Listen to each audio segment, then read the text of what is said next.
ladies and gentlemen, today we have a serious story to talk about. We have hits being put out on Twitch streamers. And what is this all over, you might be asking? Horny video games. Now, before we get into the meat of the issue, we gotta add some context. So, there's this new game out called Stellar Blade. It's a PlayStation game, and based on what I've heard, people are really enjoying it. I think people are really enjoying the story of the game. From what I understand, the world building, people are really appreciating that. The graphics are good. I think people are really marveling at them. And obviously, the main character has very large, voluptuous, personality. I think people seem to really like the character of Eve. She seems like a really likable character. And for a long time now, I've noticed that there's a bit of a culture war battle waging over the game. You have games journalists that are writing silly articles about how the sexiness of a game like Hades 2 is good actually, but the sexiness of a game like Stellar Blade is bad for reasons and stuff and things. And listen, at the end of the day, I feel like it's perfectly fine to make a horny game that's just made to be horny. If somebody wants to goon while gaming, then God bless them. You know what I mean? But things really came to a head when the game actually came out, and the day one patch edited some of the costumes that Eve had to make them less sexy. And honestly, I'm just so confused by the whole thing because I don't understand either Sony/PlayStation or the developer ShiftUp's motives, because we actually don't know who made the decisions and why. Because let's say that PlayStation is the big bad here that forced ShiftUp, the developer, to edit the suits. A lot of it is covering up some of the booba. Very small changes that are made here, but let's say that PlayStation, all of a sudden, we're like, oh no, we can't actually support too much sexualization in our games. The game is still incredibly sexualized. You didn't even heavily impact the game to make it not sexual. That motivation just doesn't make any sense to me, because if that was their motivation, it would have changed the game way more. But I mean, honestly, who knows? Maybe it was the ratings board, right? Maybe it was the ESRB. Maybe the ESRB was like, hey, if you don't make these changes, we're gonna give it an adults only rating. The honest truth of the matter is that none of us really know exactly why they changed it. And then you have the side of the gamers that are angry about it. And again, I understand having questions, right? Being well, why did you change this? It seems like a weird thing to do. But at the end of the day, I also don't understand being super angry about it, because the nature of the game isn't changed. It's still the horny gooner game that they promised. Yes, some of the outfits were edited to hide some of the cleavage, but then there are still other outfits where she's in swimsuits and the booba is very much visible. Even more so. Again, I just don't know that I buy the narrative that Sony is being puritanical and censoring the sexiness or whatever, because it's still very much there. So am I saying that I know why they did it? No, I don't know why they did it. But even if they are puritanical and censoring the artists or whatever, even if that was their intention, they've done a very bad job of it. You know what I mean? It's gotten to the point where they've started a change.org petition called Free Stellar Blade. And I'm sorry, but it just is not that serious. Stellar Blade is more than a game. It has become a cultural beacon for freedom of expression in a time where game publishers like Sony are censoring games more than ever. Stellar Blade was a breath of fresh air, and gamer rallied behind it because it meant things were changing, getting better, and the voice of creative freedom was ringing loud and clear. But for reasons unknown, the game was censored. Changes were made. What we received after our good faith purchase was not the same as advertised. We believe in the game. We believe in ShiftUp. And we are asking to get the game we believed in. Revert the censorship changes, patch the game, and you will find that even more gamers will join you and support you. It's also just so naive. Guys, whether it be video games or movies or television show, art that is being made at the AAA or blockbuster level is going to be a tug and pull between the artist and the studio. Are there examples where studio interference goes too far and the artistic vision is just completely muddled and we get a soulless corporate product?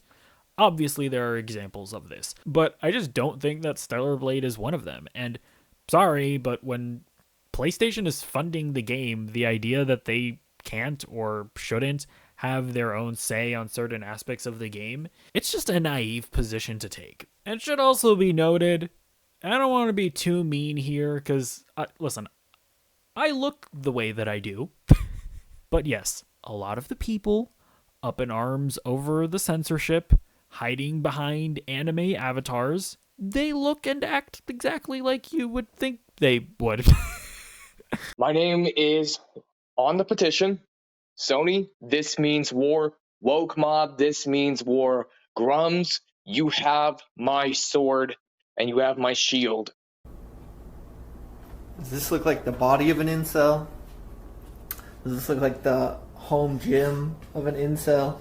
I signed this petition because I believe Stellar Blade should not be censored. One of my favorite games of all time is Nier Automata by Yoko Taro. This game is not censored, and I can look up the skirt of 2B. Please support. Now, to be totally fair, I kind of can't tell how many of these videos are like earnest posts and how many of them are jokes and trolls.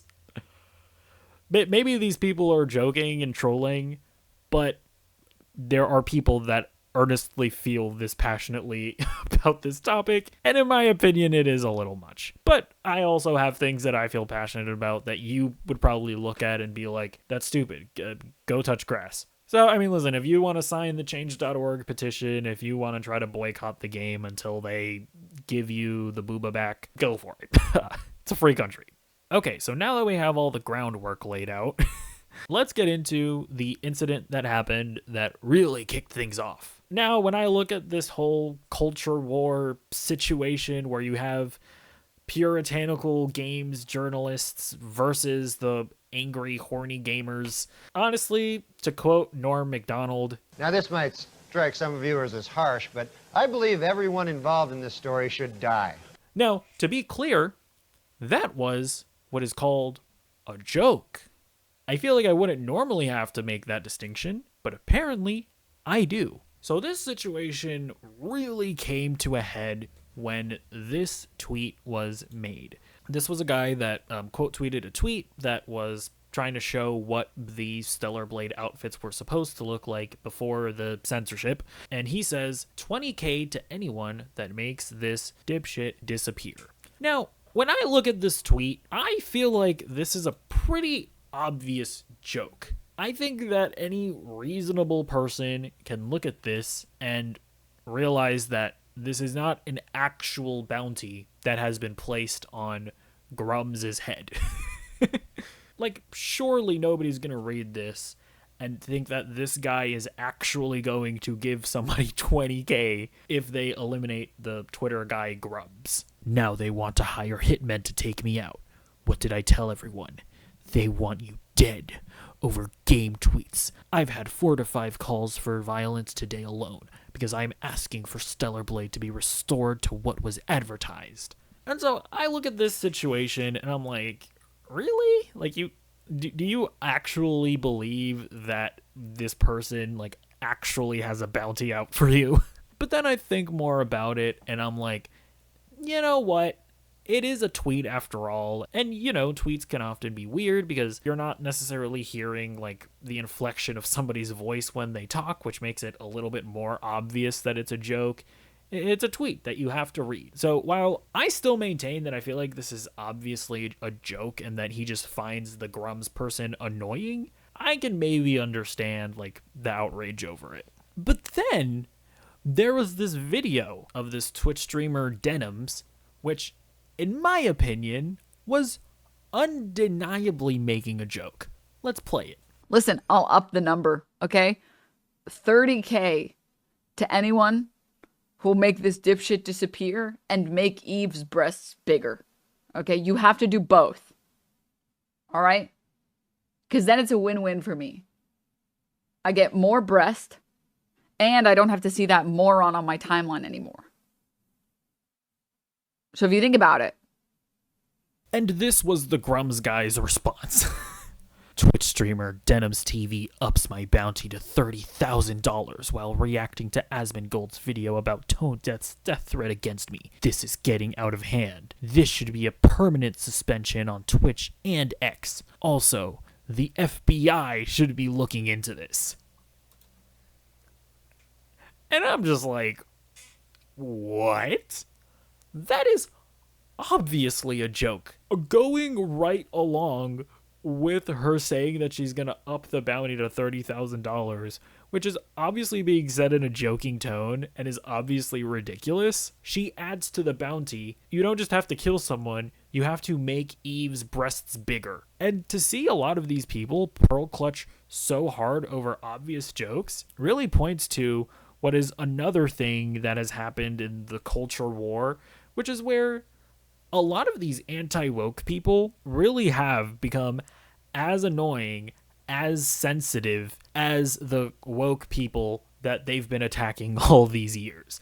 Both sides of this stupid culture war discourse really are just a mirror of each other. And I've seen really interesting arguments where people are going like, oh, well, maybe she's joking, but people in her audience aren't going to take it as a joke and they're going to take action. And I'm like, have you ever uttered the phrase, you would never survive a Call of Duty lobby back in the day? Back when iDubbbz had his whole thing where he decided to denounce all of his older content because while sure he was joking around, his audience might actually become racists or homophobic or transphobic or whatever phobic. Did you agree with him? Or did you maybe potentially take the position of, well, content creators aren't responsible for the actions of their audiences. Sure, there are going to be some bad apples, but if the content creator is joking, well, they shouldn't be held liable. I'm just super curious if you've made these kinds of arguments in the past. And I'm just asking you to maybe take a step back and ask yourself if this is potentially a situation where you have lived long enough to become the villain or whatever the Dark Knight quote was. Because again, I just want to reiterate that the Denim's girl was obviously joking. You can tell by the tone of her voice. She's saying something to be ridiculous, right? Placing a $30,000 bounty on somebody's head is a silly thing to do, especially publicly. I mean, it's silly. And then she added to the joke by saying that as a part of the bounty, the person would have to make Eve's breasts bigger. She's even taken the proper precautions to where the only people that would even be able to collect the potential bounty are developers of Stellar Blade that have the ability to make the breast bigger. I contacted Twitch about it earlier. I sent them the clip. And we'll see what happens. Maybe after that, I might put in a police report. I'm going to just wait and see how things play out. In any way you look at it, there's not even enough wiggle room for one of her audience members to even potentially go out and collect the bounty. And even if that is the case, are you willing to sit here and say that content creators shouldn't engage in edgy humor because it might influence some of their viewers to actually engage in toxic behavior in the real world? I don't know. Maybe you will. Maybe you will be morally consistent here. Just ponder on that a little bit. Why don't you? So, honestly, I think the culture war has become very silly. Like, a lot of these people don't even have a consistent worldview that I can even really grapple with on an intellectual level. It honestly feels like people are arguing over nothing. It seems kind of silly. But anyways, if you'll excuse me, I think I'm going to go buy Stellar Blade and do the coveted one-handed run of the game. Because my other hand might be a little busy. Bye.